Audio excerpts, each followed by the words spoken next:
Okay, first of all, welcome here. Um, if you've been following this series, this is the June series of Learning to Stay. And this is week 3. Learning to stay is interesting. The question arises like, learning to stay with what? Learning to stay where? And what I teach mostly is how to stay present, how to stay present with yourself. And so talking about these things, this is week 3. I want to just kind of do a recap of the first couple of weeks and what we spoke to, because they all kind of weave together. And first, I want to invite you to just to be here. And wherever you've been today, whatever's been happening, I invite you to just slow down and take a couple of really lovely deep breaths. There's no quicker way to become present than to breathe and be aware of your breathing, because you can't breathe in the past or the future. You can only breathe right now. So it's an exercise of becoming more still and noticing, becoming a noticer. What do I notice as I breathe in? Take a deep inhale and then an even longer exhale.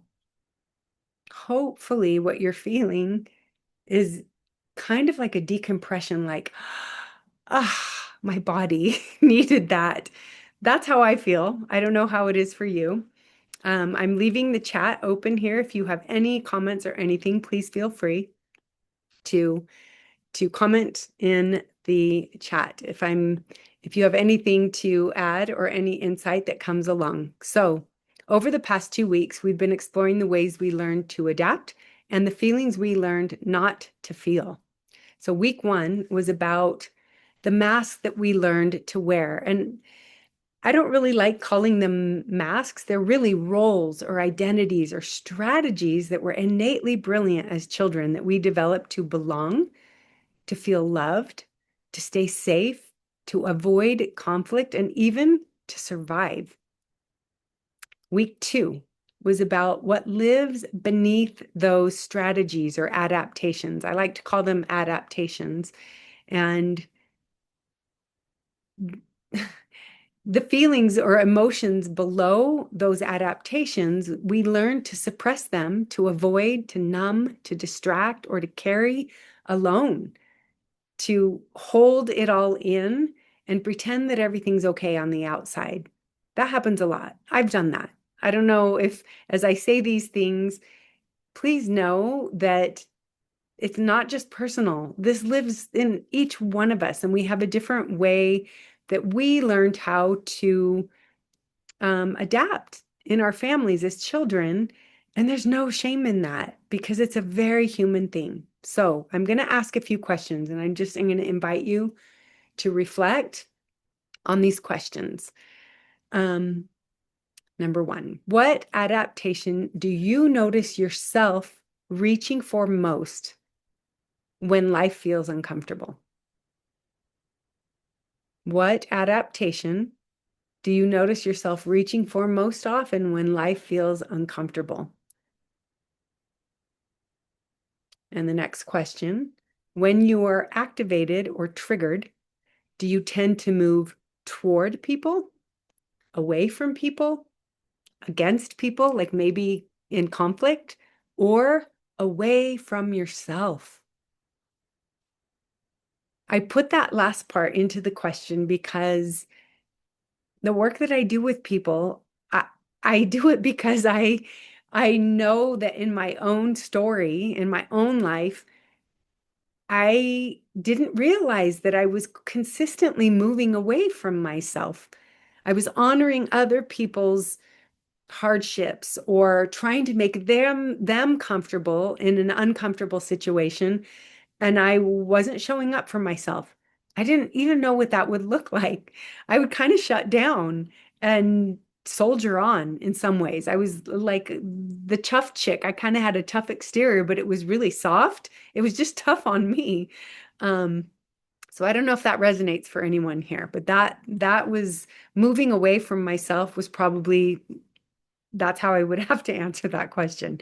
Okay. And we do something different in depending on who we're standing in front of, who we're interacting with, the experience or the exchange. And so it can be all sorts of things. It's never just one thing. Then the last question for now is, what feeling or emotion is hardest for you to stay with without immediately trying to change it? So this week brings us to something really important. It is what happens when we begin noticing.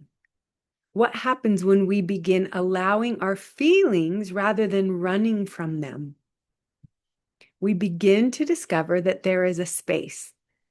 There's a space between what happens, like the trigger, the activation, and what we do next, our response. And that space, it's very short.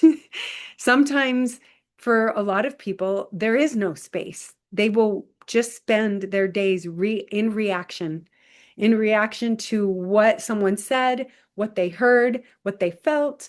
They're just reacting all day long and not even aware that is a default mechanism. It's an adaptation to stay busy, to override that space. So, I like to think of life as like revelation because, well, I'm going to tell you a story. So, for much of my life, I thought freedom meant that if things went my way, if I got my way, how I wanted things to be, if I could, then I'd be okay. That freedom meant getting what I wanted. And if I could just navigate people or the outcomes to be the way that I needed them to be, if circumstances would be, proper, or if life would just cooperate with my plan, I have a plan and it needs to be just like this, then I could relax. Everything's okay. But that isn't freedom. That's actually control. And control is is based in fear. So, and I've talked about this before I started this June series and moving it to Wednesday night and cutting the time down to really short. We're only going to be here a half an hour. So, and I started a little late. Thank you for staying here. Um, so control, I'm just going to speak really quickly about energy. If that space, that choice between what is happening, the trigger, and how we will respond instead of reacting, it's energy. If we are responding in a way that is in needing to control it or wanting to shut it down or ignore it, that is based in fear. And the ego is very fearful of not being in control, of things not being the way that things should be. And that is fear-based living. When we're living from our ego, the ego says things must be this way. This is who you are. That's who they are. Everyone's identified and everyone has their place. But can you feel how the amount of energy it takes to try to control what is happening outside of us? Because why? Because we haven't yet learned how to be with what is happening inside of us. So when we start to be more aware of like what is going on in here, that everything out here feels controlling. When we can honor that space and be aware of it, we're like, oh, I have a choice right here. And if I choose love over fear, now there's space. Now there's abundance. There's enough time in that space to make a choice different than maybe how I was choosing before. And this is the thing about life. Life is always bringing us messengers. A child, a partner, a colleague, a disappointment, a betrayal, a diagnosis, even a traffic jam, something really just right there. And it's hard to be not activated, not triggered by all of these things. And if we think about it, really, life is the path. We keep thinking, well, that's getting in the way of my path. That is the path. Life is always showing us. you don't need to be somewhere else than here because I'm giving you messengers that is showing you where you're still not free. So, and immediately something in us gets activated. And for a long time, I thought that activation or that trigger was a problem. That's the problem. They're the problem. They shouldn't have said that. They shouldn't have done that. They shouldn't have cut me off in their car. But I don't do that anymore because now I understand that that trigger, that activation is actually an invitation. It's an invitation to reveal to me. So I'm going to stick with my notes here because I keep going off a little bit. But life is constantly revealing to us where we are still afraid, where we're still contracted, meaning we're living in fear, where we're still carrying around the old story, the old wound, the old protective patterns. And it isn't punishment. It's actually it may not seem gentle because sometimes it feels like a 2x4, like just a hammer, but it is showing us life has a way of revealing where we're not yet free. So it wants us, our true nature is liberation, sovereignty, freedom to choose. That's freedom. And life knows our true nature is not fear. So it will continually show us and reveal to us, hey, how does this feel when that happens? How are you going to choose? Are you going to stay in fear? Are you going to stay, are you going to turn towards this or keep running from it? So what if the trigger is not the problem? What if the activation is the invitation? And what if life is not interrupting your path, but illuminating it? That's a very different lens. Life starts to shift a little bit when you realize, oh my gosh, I don't have to be so angry at the messenger. Don't shoot the messenger, be grateful. Um, so here's another question. What part of your life is currently showing you where you are not yet free? So awareness creates space. And that's the space that I'm talking about, spaciousness to actually choose your response rather than just reacting automatically all day long. The moment I become aware that something in me has been activated, I have literally been given access to something I couldn't see before, a blind spot. Wait a minute. They're saying that, or I'm hearing this, or they're not doing the thing that I need them to do, and I am activated. If I can slow it down instead of becoming the emotion, now there's space to say, wait a minute, I want to be curious here. What am I feeling? What story am I telling myself? What am I trying to protect? And what is this experience trying to show me? So most reactions happen so quickly that we collapse everything together. The event happens, the feeling arises, the story appears, and the reaction is just quick. And awareness slows this process down to see the actual pieces of it. Like, oh, I can see that's why that triggered me because that was an old wound. That started way before they ever said that. So it's revealing to us the things we came to believe about ourselves. I don't know what is going on here. Oh, okay. Sorry there. Okay. I don't know if you guys saw that or not. Okay. So, can you remember? Here's some more questions here for you. Can you remember a recent moment when you reacted automatically? Like, can you think back? I think we probably all can. Looking back, what feeling was underneath that reaction? And the three big ones, we have four primal emotions, and they are fear, anger, and grief. And anger, if you've spent any time in with me, you'll know that anger is actually a blanket emotion that keeps us from feeling the feeling we need to be feeling. And underneath anger, there is always pain, hurt. So, but anger is really, it helps people function because it keeps people far. Um, And then the fourth primal emotion is joy. And we talked about that last week, that when you're numbed out, trying not to feel anything, you can't pick and choose what you numb out. If you're numbing out pain, guess what? You're also numbing out joy. So, and I told a story about that last week because I did that for most of my life. I thought I was really good at numbing out pain, but what I didn't realize was I was numbing out all the beauty too. So, So Noelle, yeah, I'll share my recent thank you. issue that I thought I had resolved.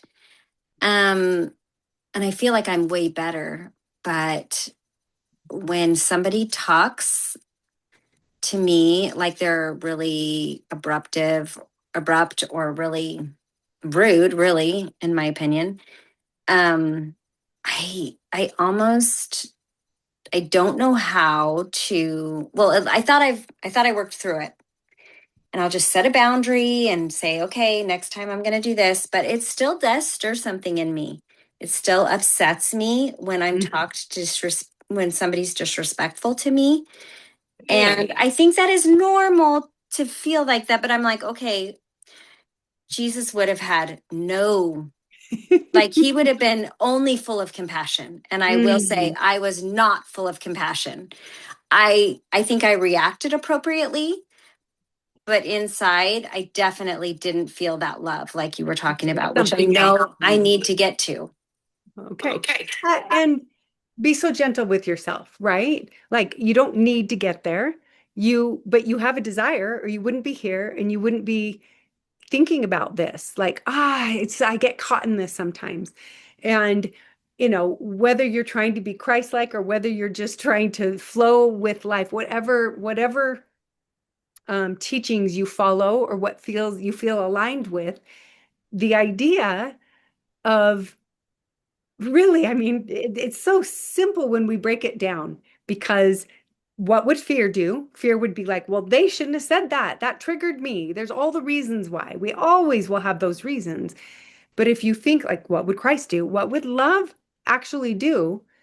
When we think of people who respond in a certain way, maybe it's with hate, or maybe they're rude, or maybe they've had a bad day, or whatever is going on, we may never know. And it isn't our responsibility to like fix them, but we can have compassion trying to understand, oh, think about an animal that has like a wild animal that has, or even a tame animal that has their leg caught or their paw caught in a trap, a wound. They're wounded. If you go to try to help them, what will they do? They're probably going to bite you because they're in pain. So if you can see through the lens of love, you're like, oh, I can have compassion for that person. I don't need to make that mean anything about me. If you're making it something mean, if you're making that mean something about you, like why'd they do that? I'm so nice. Or, what that didn't match what was going on here. You can say, oh, they must be in pain. So to reflect back compassion and just say that doesn't have anything to do with me. I can give them grace for wherever they're at. If it's someone you're really in close contact with, you could say, "Hey, I notice you seem kind of sad or uptight. Do you want to talk?" Or, and they may be like, "Oh, thank you. I do need to talk. I need to vent. I need to get this out." If it's someone you don't know so well, you can just give compassion and know they must have had a bad day, or maybe they have a lot of pain they're carrying around and they're pretending they're okay. We Well, all and have a I story. think that like in this situation, I handled it. I think I handled it appropriately. I basically it was my husband, of course. And I told him, Okay. you know, if you're going to talk to me that way, I'm going to make these financial decisions without talking to you. So I kind of set that boundary up, you know, like I'm going to Mhm. call you and see if this is an appropriate, or, you Yeah. know, if we can agree. If you can't, I'll make just the decision on my own. So I kind of set the boundary there and I was calm and whatever. But energy is real. Hmm. And my when I did feel more distant later on, And I guess where I struggle is like, I want to like show up with that charity, but Hmm. inside, like I had the compassion, but I did, there were, I think it was a wound because there was that safety part. I didn't feel as safe, and I Okay. just need to take Have it you one more step. Okay, so now the context has been a little more clarified. Mhm. Um, I'm curious if these conversations can happen before there's a decision. So there can be, so you can express when this happens, you're not saying when you do this, I feel this. It's like Mhm. when this happens, this is how I feel.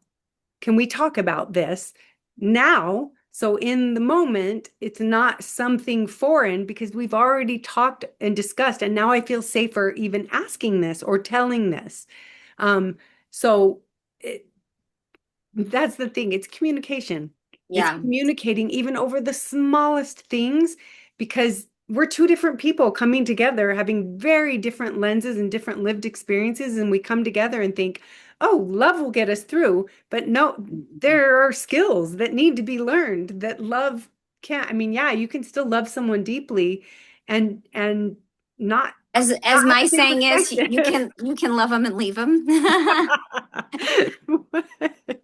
Well, I think it warrants uh, an ongoing conversation in relationship. So there is you feel safe with you. You're not assigning safety to someone else. That Mhm. you feel safe to speak your truth with your heart wide open. So there's not yelling and you're not triggered. And if there is, then you take space, you step back, but you come together in conversations and working with couples. It's, emotionally focused therapy for couples is when they talk about talking below the line, or below the behavior. So if you see a behavior, you're like, oh, they're angry. They must be hurting. And they don't know how to say it because nobody showed us or taught us how. So it's the wild, wild west out there in learning how to communicate with your partner in a way that isn't consistent with what you saw modeled. Because pretty much we saw our parents shutting down, fighting, and then not resolving the fight, kind of putting it under the rug.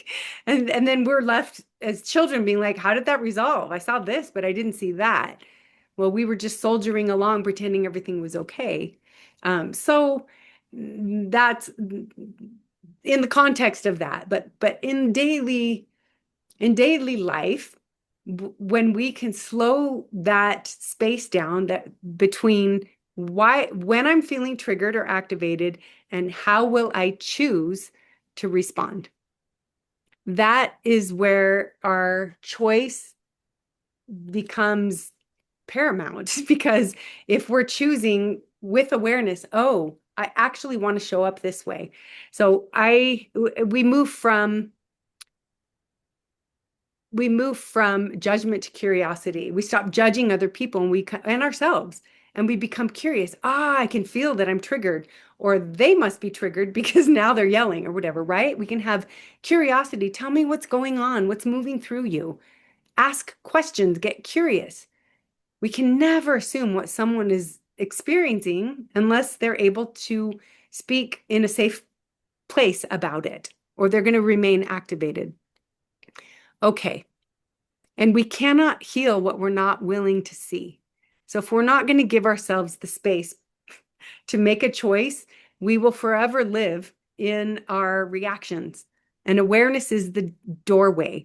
I'm going to tell you a story. When I was a young mother, I would react. I would get frustrated easily and I would raise my voice with my three oldest kids that were boys, boom, boom, boom, one after the other. So they were like wild little animals. And I remember, I don't know, I was a book for sure. They didn't have the internet back then. I didn't have access to all the mothering and parenting advice that we have now.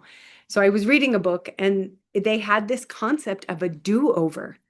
And so when I would overreact with my boys, at first it was never in the moment. I didn't have that much awareness. It would be after the fact. I'd lost my cool. I was like, you go here and you go here. I was yelling and trying to break them apart and get them into different spaces.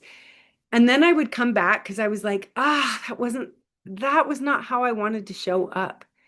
I didn't want to be what I saw modeled growing up. And I knew that deeply, but I did it again. So I would circle back around and I would go in and I would say, can I have a do-over? The first time I did it, I remember they were pretty young and they looked at me like, what? What's a do-over? And I was like, I want to I want to come back and I want to do this differently. I don't want to have that reaction. I don't want to be that mom.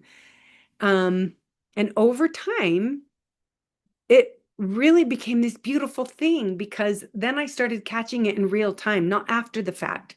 I would start to feel it coming up and I'm like, oh, it's my do-over time. I have a choice. I am ahead of it now. And it became this very natural thing to the point where I didn't need to have so many do-overs because I was aware, oh, I can be frustrated, but I don't need to yell. I can talk. You guys, this isn't working. We need to do it a different way, whatever that is. I don't have to yell. The way I raised my three oldest kids and my three youngest kids were very different because I finally learned how to step into the space between automatically reacting into what would be the proper response right now. And then the beautiful thing is that when my kids were really young, I could hear them getting in an argument or something with each other. And one of them would say, you need to have a do-over. And they would be like, yeah, let's have a do-over. And they were doing it with themselves, doing this thing that was so easy, but it wasn't perfect, but it taught them that repair is possible and that we can always begin again. Have you ever experienced a moment when you realized that wasn't who I wanted to be? That's not how I wanted to show up. I'm sure we've all done that. And so think of that space as like what can change when we finally become aware? What becomes possible when we start being a noticer? I know we're getting to our time here, but I just wanted to speak to this. So for me, this is where freedom begins, not in controlling life or controlling other people um, or the outcomes of things, but in recognizing that there is a space always between what is happening and what we're going to do next. And when we can slow that down, awareness grows, choice becomes possible. And next week, we're going to be talking about self-trust. Because when we're giving ourselves that space, we start to flex the muscle of safety. I think when I sit with people and they ask me questions about certain things in my life or how did you do this and why are you doing this now and not that, I'm like, I think I finally started to feel safe enough to trust myself that I'm not going to abandon myself anymore. I will always show up with love as much as possible. I mean, there's no perfect person. I haven't arrived anywhere, but certainly um the switching my mindset that life isn't working against us. The messengers, the experiences in my life are actually are benevolently. It may not be feel gentle, but it is always wanting us to return to our true nature, which is freedom. Freedom from reaction, freedom from living unconsciously, freedom from sleepwalking through our lives, freedom from not choosing love, freedom from living in fear. And when we do that, we start to trust ourselves. I can trust myself that I know how to show up and not abandon myself and stay true in whatever relationship I'm with because I've done it here first. We cannot give to someone else what we haven't given to ourselves. How can you have depth and connection and trust in relationship if you haven't been giving it and receiving it from yourself? So, what if this experience, I'm going to ask a few more questions and then wrap this up. What if All the experiences are revealing something we couldn't see any other way. That's the beauty of life, of God, of the universe, of source, whatever you want to call it, that it so beautifully, so intimately knows what we need. Maybe not what we want, but what we need. It's revealing to us, it's showing, please look at this. You can be free if you will turn towards this instead of keep running from it. It's the story of the buffalo. It's why I named my practice and everything I do the Buffalo Queen. It's the story of the buffalo that actually turns toward the thing that potentially could be scary, but there are lessons there that you couldn't learn any other way that will bring you. Think back on your life. When I look back on my story, we all have our story. I would never change any of it now. A few years ago, I would have said, oh, I would change that and that and that. And now I'm like, no, I wouldn't change any of it because all of it was perfectly orchestrated to bring me to where I'm at now. And I don't want to be anywhere else than where I'm at now. I love where I'm at now. And so if that's freedom, then yeah, freedom from the past, believing that it should have been different. So awareness is not the end of the journey. It just allows us to have more clarity. And the deeper question comes, can I trust what I see when I'm willing to turn toward it? Can I be honest with myself, right? Can I trust myself enough to stay? Can I trust myself enough to tell the truth? Not just to someone else, but to myself? Can I trust myself enough to choose differently? And what truth about yourself have you been reluctant to acknowledge? And what becomes possible when you stop arguing with what you already know? This is where self-trust begins. And that's where we're going next week. So, the invitation for this week, notice the moments. It's just to become a better noticer. That's all you're going to do this week. Notice the moments between what happens and what you do. Notice your reactions. Notice your impulses. Notice the stories that start to come up. Well, they're just that way. So that's why I'm this way. We all have our stories. We live in a world of words. And if we believe those words, that story, the narrative of ourselves, I love Peter Crone. He talks about the idea that we are addicted to the idea of ourselves. I'm this way. This is who I be. And that's not true. We are a version of ourselves that we came to believe because we adapted around how we were raised, what people said about us or to us, or what they didn't say or do when we hoped they would have. And that creates a lot of adaptations that are still playing out unless we're willing to turn to it and be like, is it really true that my needs don't matter? Is it really true that I'm not safe to speak my truth? So notice your stories. Don't judge them. Just be curious and just see them. And don't just be a witnesser, be a wither. Like I used to think, oh, I'm going to be and I'm just going to witness these past versions of me. And now actually it was just this last week I was sitting and kind of like turning towards versions of myself that I'm like, ah, you too. You're welcome here too. I've othered you for too long. And I realized it's not just the witnessing that's beautiful, it's being with all the parts of me. They're all allowed and they are all acceptable, even the parts of me that I think I've hated. And that started to change things because I'm like, wait, I can be with that. I can be with that. She deserves to be here still. And when we do that for us, guess what? We start to give that same grace for others. We can be with anything outside of us because we've been with all of the parts of ourselves without judgment, just compassion. So see what changes when you ask, when you become a noticer. So instead of asking, why is this happening to me?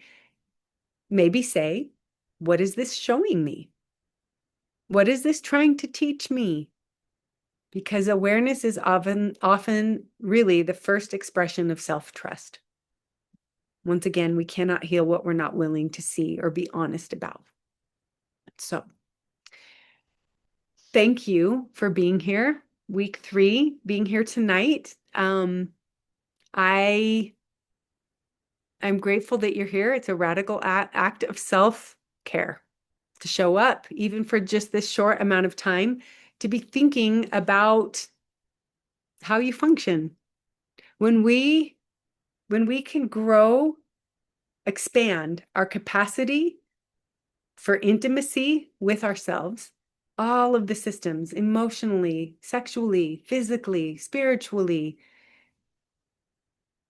then from that place, that intimate place, the like really enjoying your own company, when you get to that place and you are familiar with how life moves through you, you're working with life now, that same capacity for intimacy will be mirrored back to you with life, with your relationships, with your children, because it can't be any other way. When you've done that here, when there's a war here, there is a war out there. When there is peace here, there will be peace out there. That's how it works. It doesn't work the opposite way. We're not trying, it's like looking in a mirror and saying, oh, there's a smudge on my face, or I have a zit on my face, and then I go to the mirror and I'm trying to fix the mirror. That's impossible. We must do this first. Tend here, and everything else follows.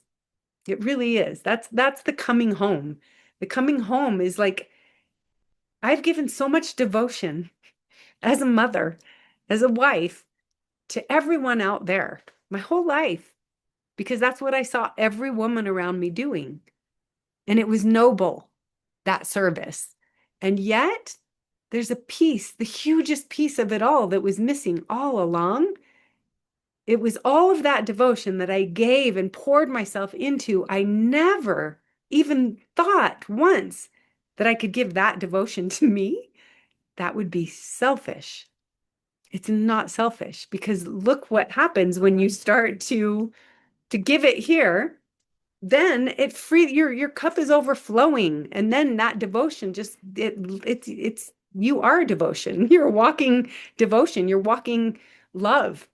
And that's what we are. Our true nature is love, not fear.